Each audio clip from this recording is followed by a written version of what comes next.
Welcome to the Real News Network. I'm Paul Jay. Critics say Canada's climate record is abysmal, ranking last among 58 countries in a 2014 Performance Index survey, despite the fact that Canada bears some of the worst effects of climate change. A new report published Monday in Nature Geoscience finds that Canada faces 70% glacier loss by the end of the century. This could have devastating impact on natural ecosystems and access to drinking water.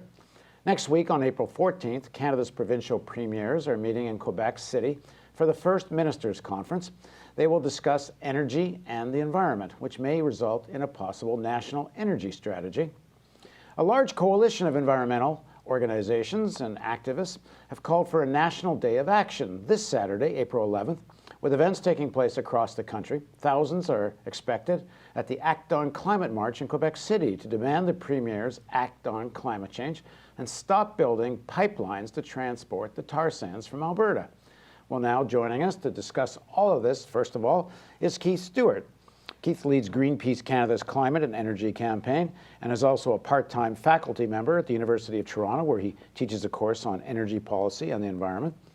Carol Linnitt is managing editor and director of research for DeSmog Canada and is a doctoral candidate at the University of Victoria. Thanks very much for joining us. Thanks. Carol, given how draconian, dramatic the data keeps getting, the glacier loss, if I understand it correctly, I think the Arctic ice shield is the thinnest it's ever been in recorded history.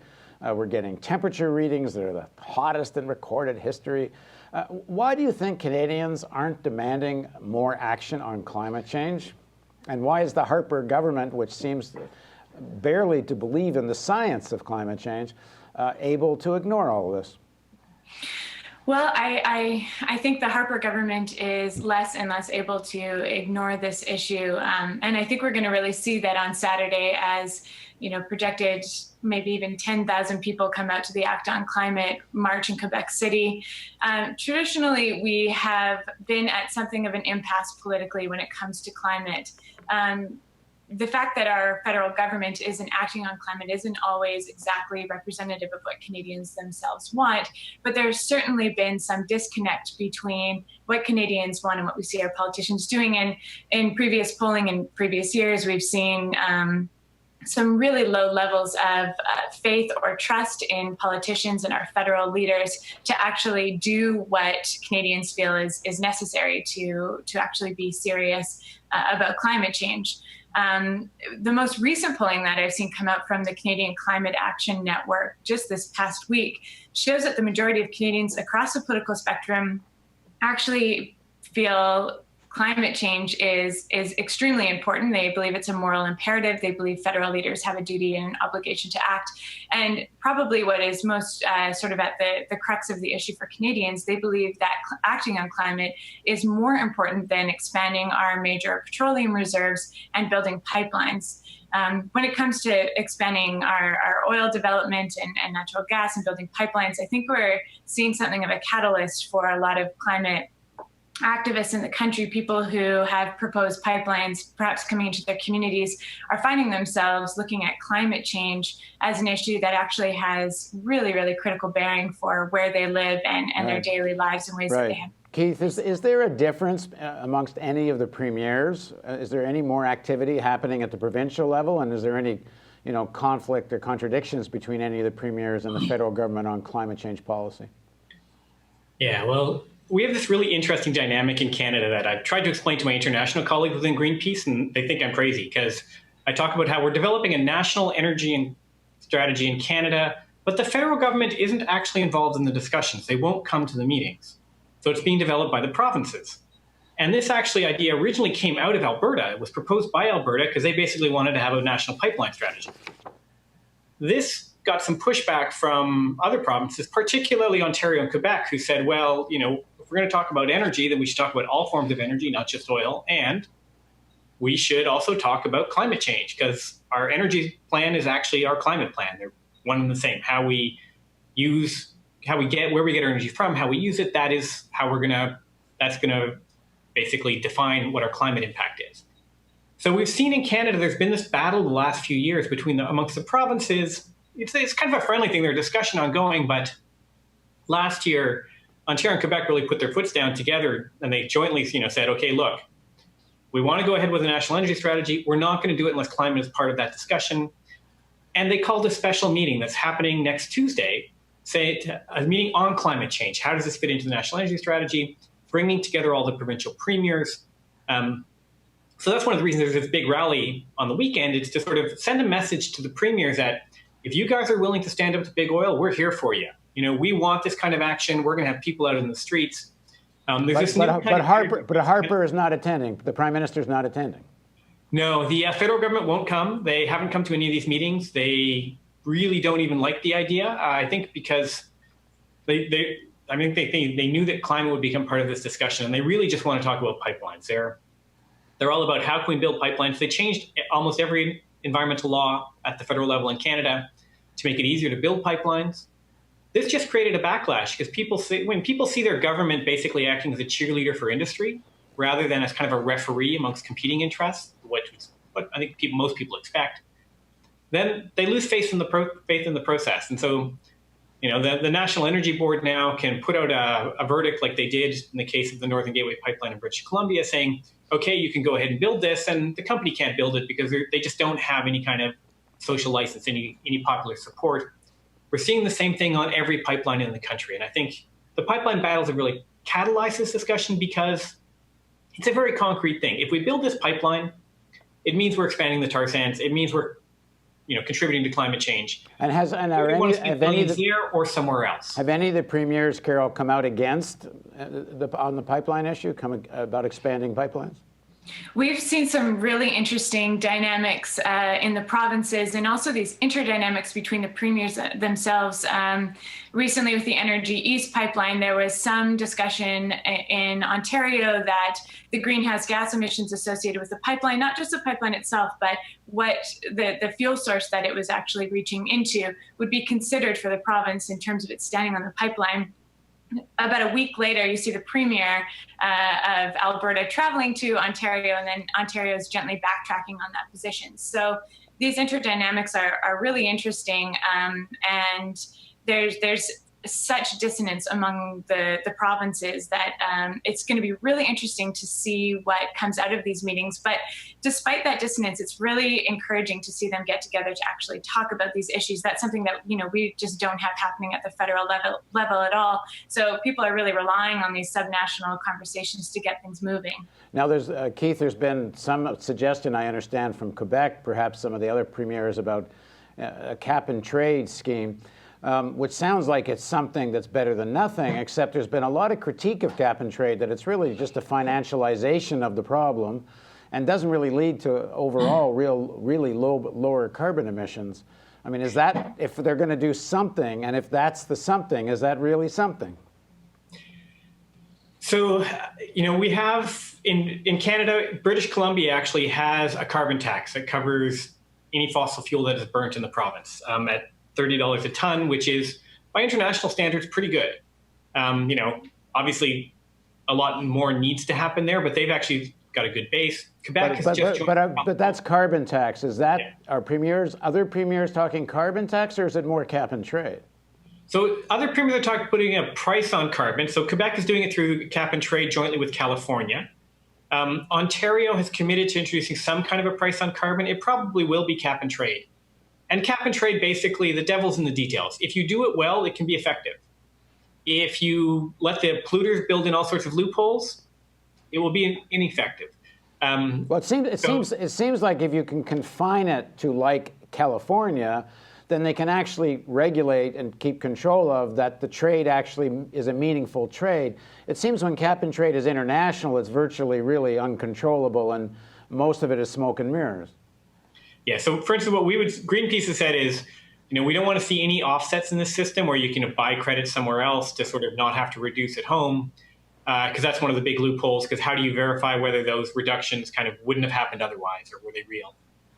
We also would like to see, rather than giving away the permits for the cap and trade system for free, to auction them all, to sell them all, because then basically a cap and trade system, if you auction all the permits and you don't allow these loopholes called offsets, then it's pretty much a type of carbon tax. It functions basically the same from an economic perspective.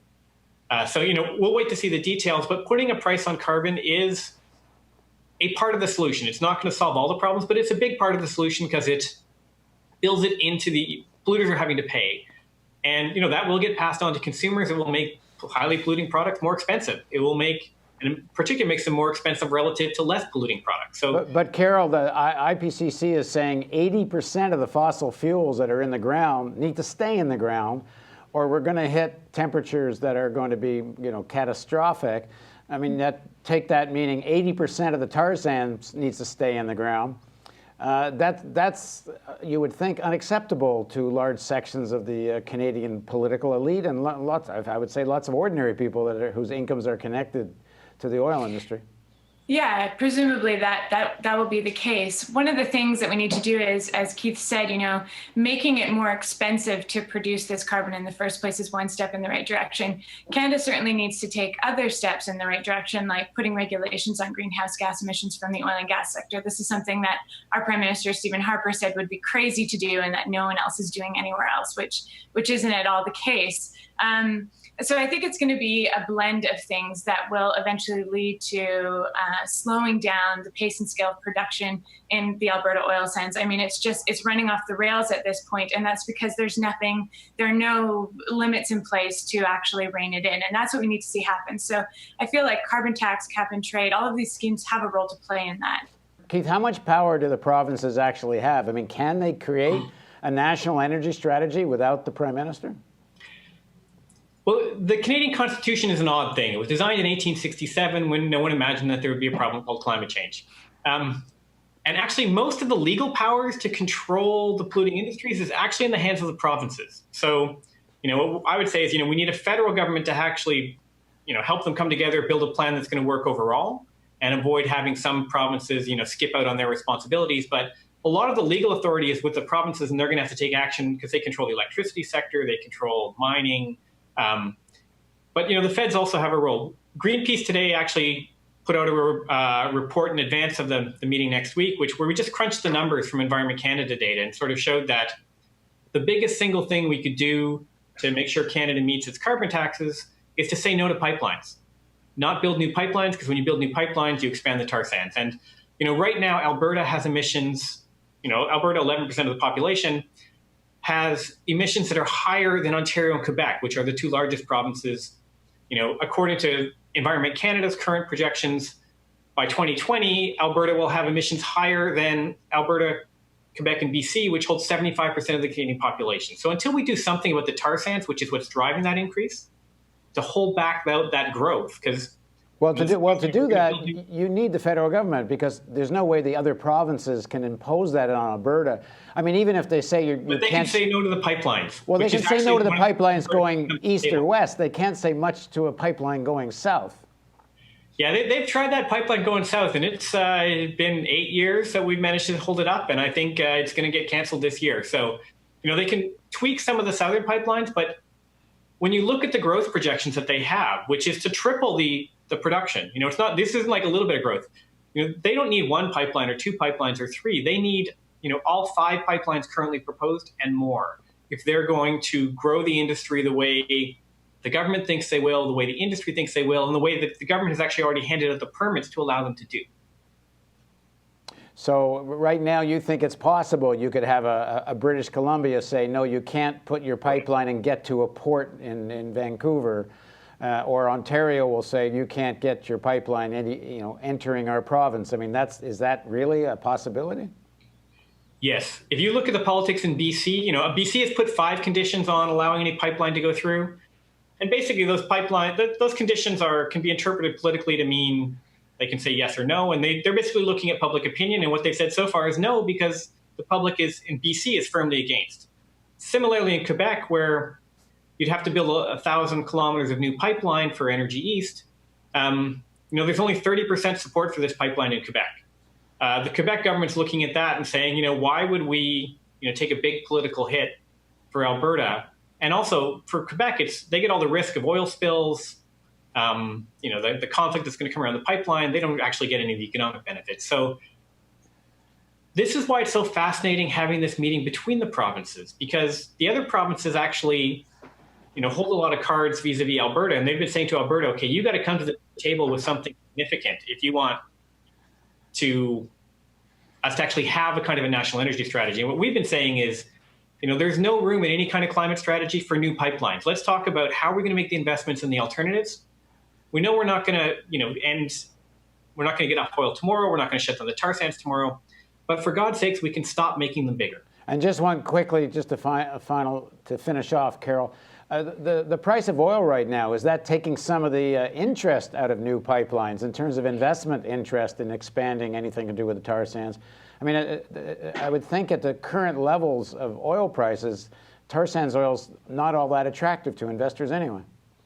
Absolutely. It's really interesting to see what market forces have done to the production of oil in Canada. I mean, we've seen some major developers back out of projects in the tar sands, and that's been quite interesting. And what it does is it takes away the incentive to produce more oil. That takes away the need for these pipelines. And at the same time, we're seeing such tremendous gains be made in renewables. They're so much cheaper to produce than ever before, and they're getting cheaper at exponential rates. So we're seeing these really dramatic shifts happen in the fossil fuel market or in the energy market.